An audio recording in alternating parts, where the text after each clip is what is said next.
बघितलं पाहिजे की जवळपास 30 लाख घरं आता आपण बांधतो आणि हा एक रेकॉर्ड आहे की 16, 17 ते 23, 24 या कालावधीत आपण 13 लाख घरं बांधली.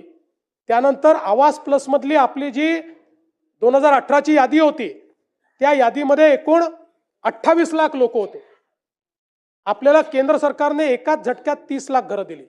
त्यामुळे आता आवास प्लस यादीत एकही त्या ठिकाणी कोणीही वेटिंग लिस्टवर नाही. आणि त्यानंतर आपल्याला ही परवानगी दिली की आता तुम्ही नव्याने कोणाची जर तुम्हाला नोंदणी करायची असेल तर त्याकरता नोंदणीचं पोर्टल उघडलं आणि हे 30 लाख घरं त्यातले 3 लाख पूर्णही झाली. या 30 लाख घरांना आपण ॲडिशनल 50,000 रुपये द्यायचं ठरवलेलं आहे आणि प्लस रूफटॉप सोलर देतो. पहिल्या दिवशीपासनं यांना विजेचं बिल येणार नाही अशा प्रकारची व्यवस्था ही आपण या ठिकाणी केली आहे.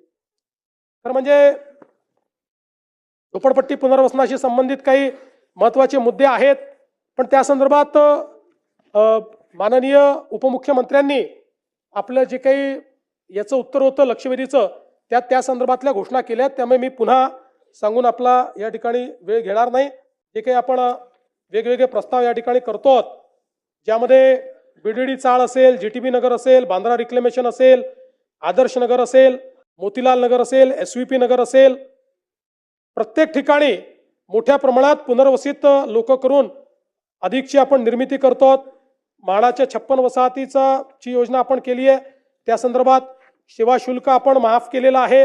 म्हाडा अभिन्यासातील भोगवटा प्रमाणपत्र प्रलंबित असलेल्या इमारती करता देखील आपण अभय योजना त्या ठिकाणी तयार केली आहे. स्वयं पुनर्विकासाचं अधिमूल्य हे देखील आपण त्या ठिकाणी कमी केलेलं आहे. अमीनभाई कमाटीपुराचा देखील आपण 33/9चा पुनर्विकासाचा प्रस्ताव त्या ठिकाणी टेंडर काढून आता त्यालाही आपण मान्यता दिलेली आहे. मुंबईतल्या जुन्या आणि मोडकळीस आलेल्या उपकर प्राप्त इमारतीच्या पुनर्विकासाचं नवीन धोरण आपण त्या ठिकाणी मांडलेलं आहे. स्वयं पुनर्विकासाच्या संदर्भात प्रवीण दरेकर यांच्या नेतृत्वात आपण एक कमिटी तयार केलेली आहे आणि अतिशय चांगल्या शिफारसी आल्यामुळे त्यालाही आपण चालना दिली आहे. जवळपास 1600 इमारती आता या स्वयं पुनर्विकास योजनेमध्ये त्या ठिकाणी पुनर्विकास करतायत. आपलं जे काही विशेषतः जलजीवन मिशन आहे या जलजीवन मिशनचे कामं जे अर्धवट राहिलेले आहेत त्या संदर्भात मुद्दा या ठिकाणी उपस्थित होतो. आपल्याला कल्पना आहे की जवळपास 35,000 कोटी रुपये आपण याच्यावर खर्च केले आहेत.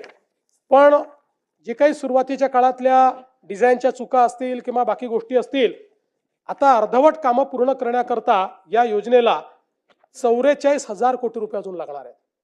44,000 कोटी, 44,000 कोटी, 44,000. माझं काही आता या नाही 44,000 आहे, ॲडिशनल आहे.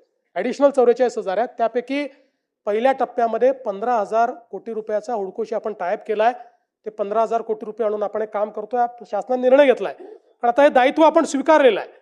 टप्प्याटप्प्याने आपल्याला पूर्ण केंद्र सरकार आता द्यायला आपण त्यांना प्रस्ताव पाठवलाय, पण त्यांचं म्हणणं आहे की तुमची राज्याची एक प्रकारे चूक आहे. तुम्ही जेव्हा डिझाईन केली योजना त्यावेळी अनफॉर्च्युनेटली अनेक ठिकाणी आपल्याकडे याचं डिझाईन करताना अधिकाऱ्यांनी घर बसल्या डिझाईन केलं आणि त्यामुळे त्यातल्या अडचणी आल्या. पण आता नीट याच्या संदर्भात एजन्सीज लावून थर्ड पार्टीचं परीक्षण करून प्रत्येक ही जी योजना आहे त्याला पूर्ण करण्याकरता किती निधी लागणार आहे त्याची फेर प्रशासकीय मान्यता ही आपण करतो आणि फेर प्रशासकीय मान्यता करूनच त्याला आपण निधी देणार आहोत.